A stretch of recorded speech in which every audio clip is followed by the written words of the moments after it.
প্রথমে আমার অনেকগুলো প্রশ্ন থাকবে, মানে এই ভয়ঙ্করতম ঘটনা নিয়ে বলতে গেলে আমি কিন্তু নিজেই হয়তো অনেক প্রশ্ন করব।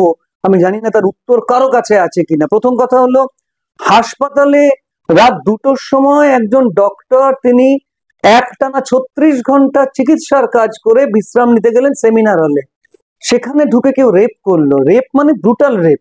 বলা হচ্ছে পোস্টমর্টমের প্রাথমিক রিপোর্টে তার প্রাইভেট পার্টস থেকে রক্তক্ষরণ হয়েছে, তার 2 চোখ দিয়ে রক্তক্ষরণ হয়েছে, তার মুখের ভেতর থেকে রক্তক্ষরণ হয়েছে, তার মুখ ও নখে ক্ষত, তার বাপা ও পেটে ক্ষত, তার ঘাড় ও ডান হাতে ক্ষত, তার হাতের আঙুলের হাড় ভাঙা, তার আঙুল ও ঠোঁটে ক্ষত, তার প্রাইভেট পার্টসে চুলের ক্লিপ, এবং রক্তে নাকি সেমিনার হলের কার্পেট ভিজে যাচ্ছে। এটা তো নির্ভয়া কাণ্ডের চেয়ে নৃশংস। এটা আমি বিশ্বাস করি যে যে কোনো রেপের মামলায় নৃশংস, কিন্তু এত কষ্ট দিয়ে একটা মেয়েকে মারা অসহ্য। মানে যে মানুষটা এই কাণ্ড করলো, সে যদি আজকে সমাজে খোলা ঘুরে বেড়ায়, তাহলে না জানি সমাজের কি বিপদ আসছে। এটা গেল প্রথম দিক। তার মানে এই অত্যাচারটা করতে কিন্তু বেশ সময় লেগেছে। আমার প্রশ্ন থাকছে, হাসপাতালের নিজস্ব সিকিউরিটি সিস্টেম নেই, পুলিশ থাকে না হাসপাতালগুলিতে বা নার্সিং হোমগুলিতে। এই হাসপাতালগুলিতে বা নার্সিং হোমগুলিতে কারা তাহলে থাকে নিরাপত্তার দায়িত্বে? আমরা কিন্তু যে কোনো হসপিটাল নার্সিং হোমে গেলে দেখি এক ধরনের ইউনিফর্ম পরা মানুষ। আমরা তো যে কোনো সময় হাসপাতালে ঢুকতে পারি না। আমরা সাধারণ মানুষ, আমরা যখন ভিজিটিং আওয়ারে আমাদের রোগীকে দেখতে ঢুকতে চাই, তখন তারাই আমাদের আগে ধরে, এবং তারা যেন একেবারে বর্ডার চেক করছে। বর্ডার থেকে তারা যেন মানুষের চোরা চালান ধরছে, সেইভাবে তারা আমাদের উপরে ঝাঁপিয়ে পড়ে। আমরা সাধারণ মানুষ, আমরা, আমাদের রোগী হাসপাতালে রয়েছে, এটাই আমাদের অপরাধ। আর তাদের দায়িত্ব ছিল না রাত 2টোর সময় একটা লোক ঢুকে গেল, কি করে ঢুকলো, কে ঢুকছে, কে ঢোকে এবং কে বেরোয়। না হয় এই ঘটনাটা জানা গেল, আমি জানি না আগেও এরকম কত ঘটনা ঘটেছে কি না আদৌ, তারা হয়তো ভয়ে মুখ বন্ধ রাখতে বাধ্য হয়েছে।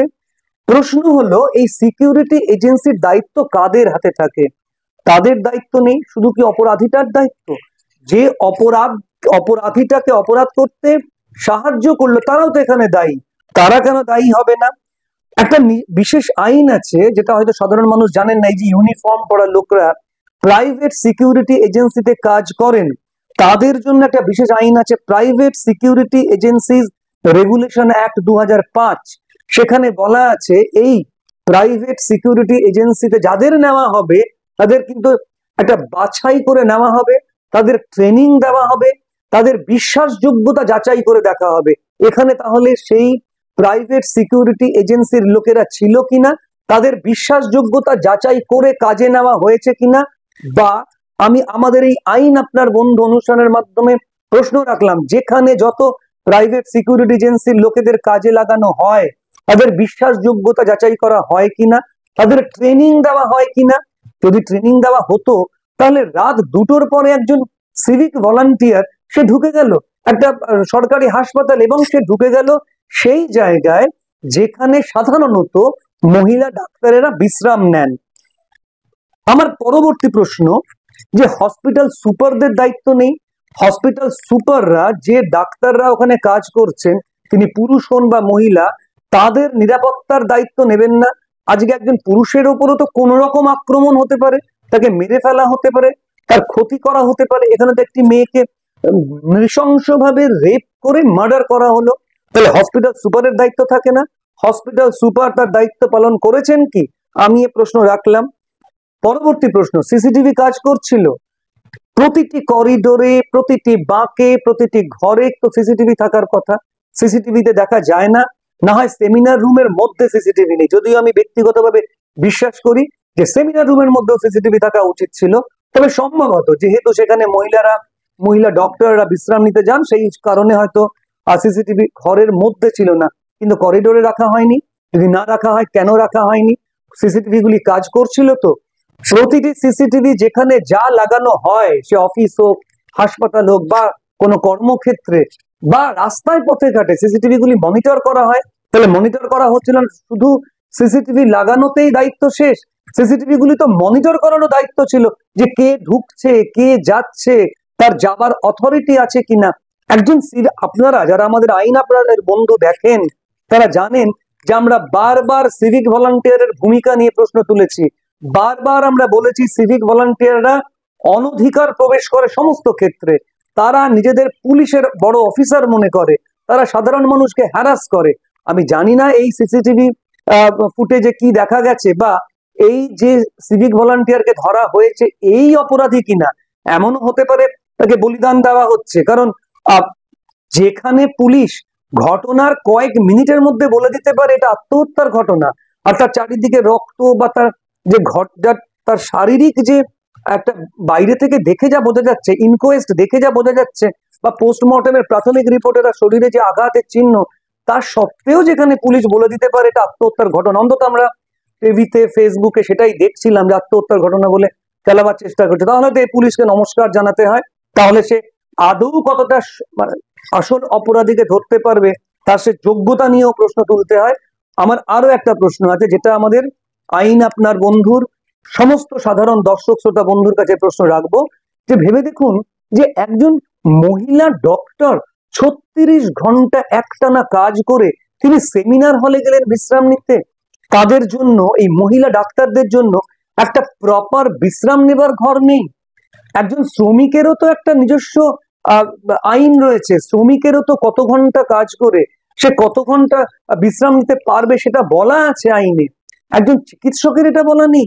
আর এতদিন এই মহিলা চিকিৎসকরা মুখ বুজে কাজ করে যাচ্ছিলেন, আপনারা কোনোদিন প্রশ্ন তুললেন না যে আমাদের বিশ্রাম নেবার জায়গাটা কেন নিরাপদ নয়, কেন একটা নিরাপদ ঘর আমাদের দেওয়া হবে না? একজন মহিলা একটানা 36 ঘন্টা চিকিৎসা করবেন কোন আইনে? কেন তিনি যথাযথ বিশ্রামের সময়টুকু পাবেন না? আর তারপরে তারা পরে ঝাঁপিয়ে পড়লো এই নৃশংস, এই পৈশাচিক একটি মানুষ, পৈশাচিক একটি ঘটনা ঘটিয়ে ছাড়লো। এরপরে আমি আরেকটা কথা বলতে চাইবো, যে একটু আগে কমিশনার অফ পুলিশের একটা প্রেস কনফারেন্স দেখছিলাম, দেখে আমার হাসি পাচ্ছিল যে উনি কি মনে করেন সাধারণ মানুষ বোকা, কিন্তু জেনে রাখবেন যে সাধারণ মানুষ কিন্তু এখন অনেক সচেতন। উনি যেভাবে বললেন, আমরা দুঃখিত একটা ঘটনা ঘটেছে মশাই, আপনার দুঃখ প্রকাশ আমাদের দরকার নেই। আমরা একটি মেয়ে, আমাদের সহ নাগরিক, 31 বছর বয়স, তার ভবিষ্যৎ আরো উজ্জ্বল হতে পারত, তাকে আমরা হারিয়েছি। আপনার এই শুকনো দুঃখ প্রকাশে আমাদের চোখের জল মোছা যায় না। আপনার দুঃখ প্রকাশ আমরা ফিরিয়ে দিলাম, আমরা চাই জাস্টিস। আপনি কি বললেন? West Bengal forensic science laboratory থেকে লোক ডেকেছেন, এটা তো আপনার কর্তব্য। আপনি কি এমন মহৎ কার্যটা করলেন? তারপর আপনি বললেন যে জুডিশিয়াল ম্যাজিস্ট্রেটের প্রেসেন্সে ইনকোয়েস্ট হয়, এটা তো স্বাভাবিক। একটি মেয়ে মারা গেছে, একটি মেয়ে খুন হয়েছে, জুডিশিয়াল ম্যাজিস্ট্রেটের প্রেসেন্সে ইনকোয়েস্ট তো হবেই। এরপরে আপনি কি করলেন?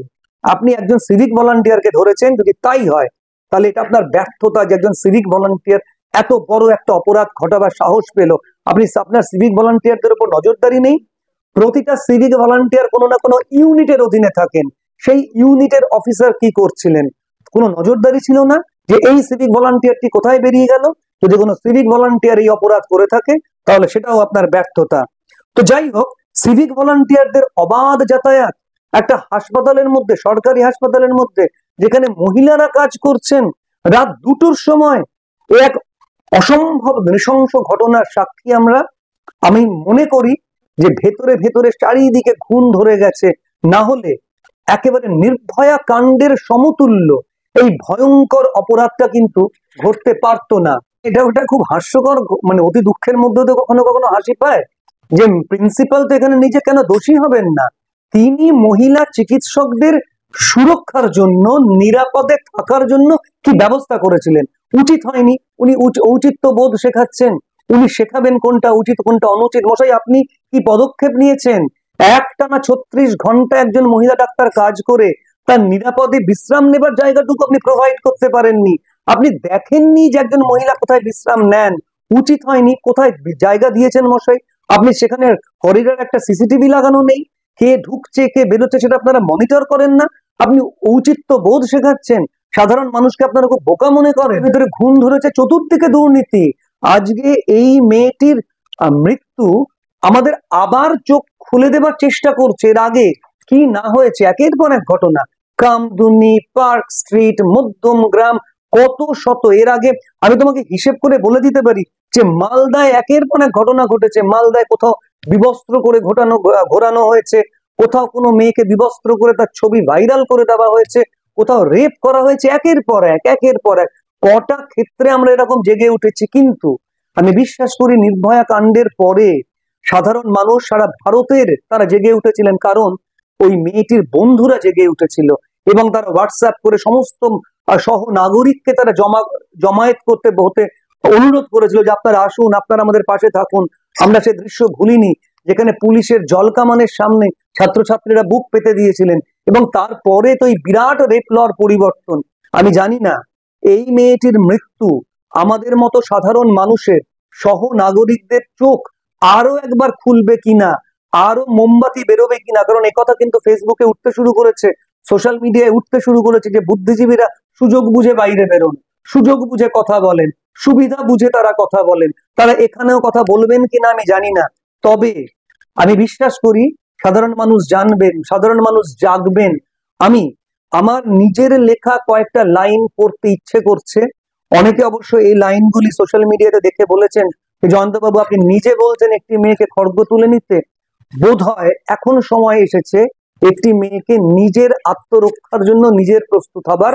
কারণ প্রশাসন বা যেরকম ভাবে পুলিশ কমিশনার তিনি একটা প্রেস কনফারেন্স করলেন, তার যে ভঙ্গি, তার যে পদ্ধতি, তাতে বোধহয় সাধারণ মানুষ আরো অসহায় বোধ করবেন। যাই হোক, কথাগুলো আমি বলতে চাইবো। খড়গ তোল রে মেয়ে খড়গ তোল, চোখের জল ভোল রে মেয়ে চোখের জল ভোল, যে হাতে তুই কুটনো কুটিস বাটনা বাটিস টিপটি পড়িস কপালে, সময় এলো শিখে নে সেই দু হাতে কি করে আজ আগুন জ্বালে, যে হাতে তুই চুলটি বাঁধিস অঞ্জলি দিস সিঁদুর পরিস সিঁথিতে, আজ সময় হলো আব্রু বাঁচা ওই দু হাতে। এই লাইন কটা বললাম আমি, এই লাইন কটা আমি আগেই লিখেছিলাম। পশ্চিমবাংলায় একের পর এক এই ধরনের ঘটনারই পরিপ্রেক্ষিতে আমি ভেবেছিলাম যে সময়ের বদল হবে, কিন্তু হালের এই ঘটনা বুঝিয়ে দিল যে সময়ের বদল ঘটেনি। কথা হচ্ছে সঠিক ইনভেস্টিগেশন হবার কিছু পদ্ধতি আছে, সেগুলি পুলিশ জানে, পুলিশ নিশ্চয়ই তদন্ত করবে। আমার বিশ্বাস যে সবই সিসিটিভিতে থাকবে আর পুলিশ সিসিটিভি দেখে তদন্ত করবে, তা হওয়া উচিত নয়। একটা সময় সিসিটিভি ছিল না, মোবাইল ট্র্যাক করার পদ্ধতি জানা ছিল না, তা সত্ত্বেও তখনকার দিনে পুলিশকে স্কটল্যান্ড ইয়ার্ডের সঙ্গে তুলনা করা হতো। প্রথম দেখতে হয় ঘটনাস্থল, অকুস্থলে নিশ্চয়ই পুলিশ বারবার যাবে এবং পুলিশ গিয়ে দেখবে যে অপরাধী কোনো ক্লু ফেলে গেছে কিনা। এছাড়া এখানে তদন্ত করাটা কঠিন নয়, যারা দেখছেন এবং শুনছেন আমাদের অনুষ্ঠান, কারণ এটা একটা ক্লোজড ডোর এরিয়ার মধ্যে ঘটনাটা ঘটেছে।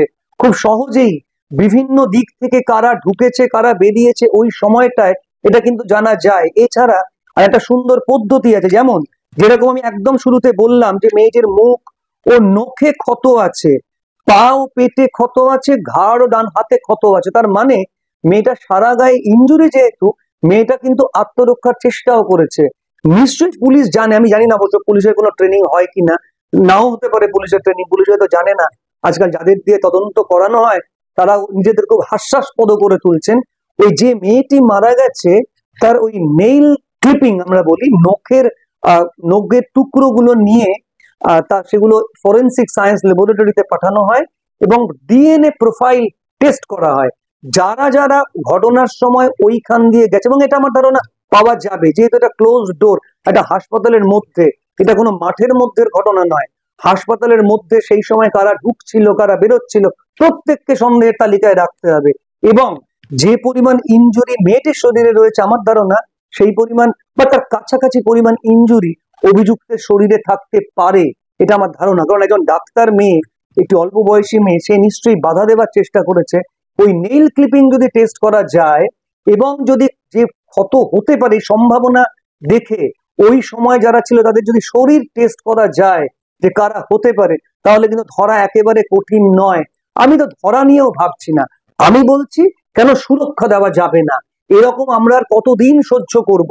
আমরা আর কতদিন সহ্য করলে একটা দিন এমন আসবে যেদিন মেয়েরা নিরাপদে সুরক্ষার সঙ্গে কাজ করতে পারবে।